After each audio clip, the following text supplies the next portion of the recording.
Here is a piece of morally neutral denim. It doesn't know anything about the moral law, and it couldn't do anything about it even if it did. So like the rock at the beginning of this series, it belongs firmly in the left-hand side of our diagram. In section 1, we learned that neutral items such as this denim can be used for good or evil by moral agents like ourselves.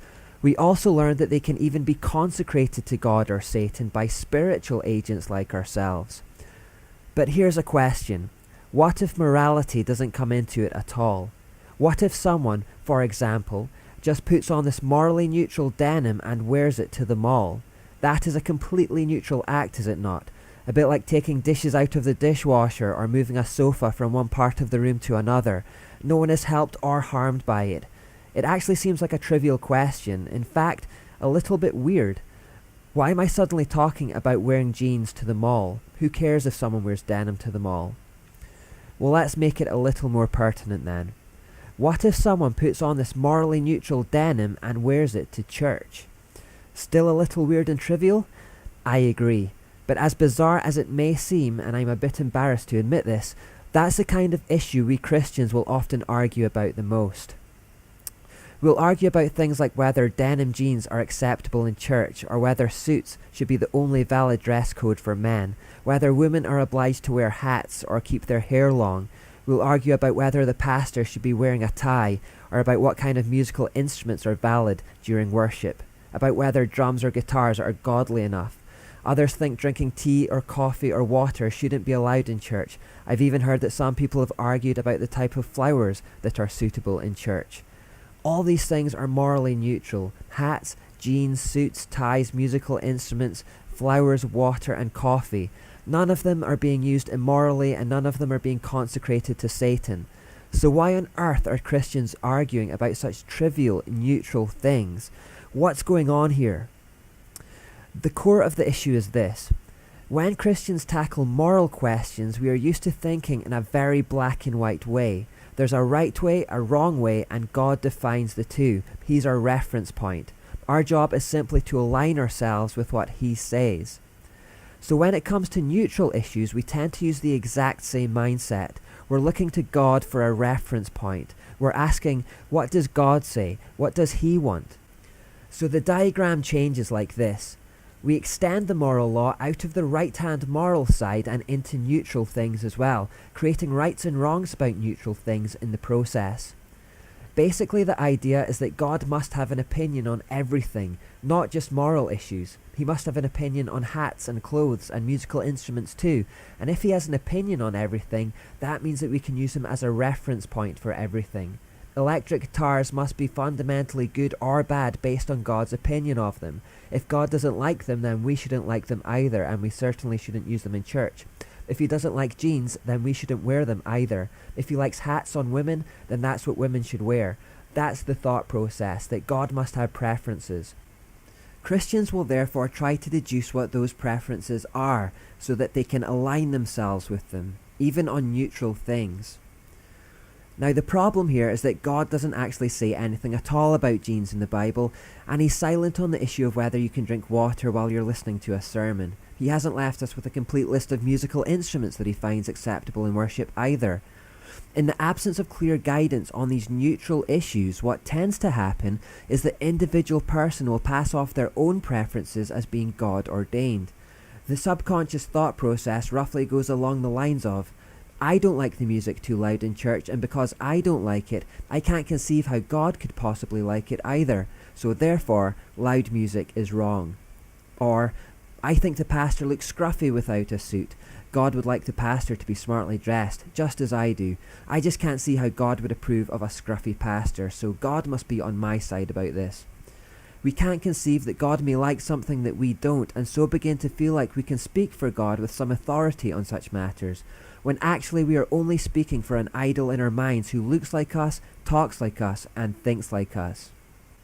We can easily imagine two guys who attend a church. One likes to wear jeans and the other likes to wear a suit. The man who wears a suit thinks God would want people to wear their best clothes in church out of respect for Him, and to be fair, his conclusion makes sense. So believing he speaks for God on the issue, he demands that everyone else wear suits just like he does. On the other hand, the man who wears jeans to church believes that God doesn't care about outward appearances and is more concerned with the condition of our hearts, and God doesn't need our airs and graces either. And you can see his point as well. So believing that he speaks for God in the issue, he demands that everyone else wear casual clothes just like he does. Both are fundamentally attempting to please God with what they wear. Both are trying to use him as their reference point, but both have come to completely different conclusions. It's not a moral issue. Neither of them are inciting lust or doing anything immoral with what they wear. They're both just drawing a line in the neutral sand and asking themselves the question, what would God want? What side is he on? Does he like suits or jeans best? And then aligning themselves with what they perceive to be the answer. The suit wearer comes to his opinion and looks down on the jeans wearer for getting the wrong answer, and the jeans wearer comes to his opinion and looks down on the suit wearer for getting the wrong answer. Both sides are convinced that their stance on this neutral issue is the right one, and with both believing God to be on their side, you can see how it can lead to petty squabbles. Whenever people create laws on neutral issues like this, it's called legalism. There's a lot of it in churches around the world, and in its own way, it's just as big a mistake as licenses. Where the satanic law of license errs by saying that there are no laws, not even a moral one, and therefore you can do whatever you want, religious legalism is this error of going to the other extreme by creating mountains of laws on neutral issues and then insisting people must observe them to stay right with God. Legalism says that you better eat the right things and drink the right things and dress the right way and sing the right way, and if you don't observe all the rules, then you're probably going to be the subject of some serious gossip in church, some cold shoulders and disapproving glares, and God probably hates you. In reality, these laws are often simply derived from tradition or the personal preference of individuals rather than the Bible. Legalism renders Christianity nothing more than a system of prohibitions, a list of strict thou shalts and thou shalt nots about what you can wear or eat or drink or do. So legalistic churches carry a forbidding, oppressive and gloomy air and are characterized by squabbles over petty and trivial things, such as jeans and suits. They are cold, critical and unloving places where pride is rife due to the fact that everyone has constructed an idolatrous version of God in their heads who agrees with everything they say. This has been many a Christian's experience of church, and what tends to happen, especially with the younger generations who grow up feeling suffocated by legalism, is that it drives them away from God. The do-what-you-want lawless license of Satanism looks extra attractive to those who have felt restricted by churchy legalism their whole lives. When you've been told, thou shalt not about everything, do what thou wilt, suddenly sounds like liberation. Therefore, it is fairly typical for young adults in their teens and 20s to abandon church, rebel against God, and get involved in hard partying, sexual promiscuity, alcohol abuse, and more. This phenomenon is partly responsible for the hemorrhaging of young people that the Western Church is currently experiencing. Fuller Youth Institute conducted a survey in 2011 that stated that 40 to 50% of young Christians in the USA fail to stick with their faith after high school. Now, this statistic can't be entirely blamed on legalism and is indicative of a wider problem, but when quizzed about the findings, Cara Powell, executive director of FYI, said, "The students involved in our research definitely tended to view the gospel as a list of do's and do nots, a list of behaviours. We asked our students, how would you define what it really means to be a Christian? And 1 out of 3 didn't mention Jesus Christ in their answer. They mentioned behaviours." When Christianity is seen as a list of rules rather than a personal relationship with Jesus Christ, we're in trouble. In fact, what we're really looking at is a church that has not understood the gospel message. That's a shocking thing to consider. The core message of liberty preached by Jesus, upon which Christianity is founded, is not understood by its own proponents.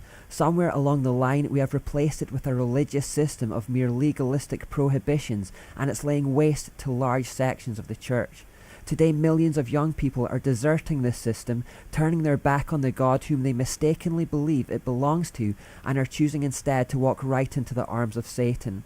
The age-old lie that Satan used to deceive Adam and Eve, that God is nothing more than an oppressive tyrant, sounds all the more believable to those who have a legalistic background. Doesn't it sound tyrannical when you are threatened with hell for wearing jeans in church or playing sport on a Sunday? Churches like this do Satan's work for him. Obviously, this is a big problem that must be addressed, not just for the sake of those young Christians who are being lost to Satan's lies, and not just so that the church can learn to live in freedom, but because unless the church gets its act together on this, it can't be salt or light to anyone else. A free society needs a free and healthy church because, as we learned, the church is its moral pioneer and moral guardian. We are the ones who are commissioned to bring the gospel to the world, but if we have no concept of the gospel ourselves, then how can we offer it to anyone? If the church is merely trying to combat satanic license with its own brand of legalism, even if it succeeds, it's only going to persuade the world to exchange one brand of bondage for another. This second section then is a study of the gospel. I say that as a kind of warning because many people will think that sounds too basic. There's also going to be a lot of talk about laws, which isn't the most exciting topic at the best of times. Non-Christians may struggle to see the relevance of what we're going to cover, things like temples and sheep and guys from the Middle East with beards. But since the research shows that we don't know our own message, this is something we have to do. In this section we're going to explore exactly what Christian freedom looks like and why it's better than both satanic licentiousness and churchy legalism. Mainly we have to do this because the shocking truth for the church today is that we don't realise just how free we are.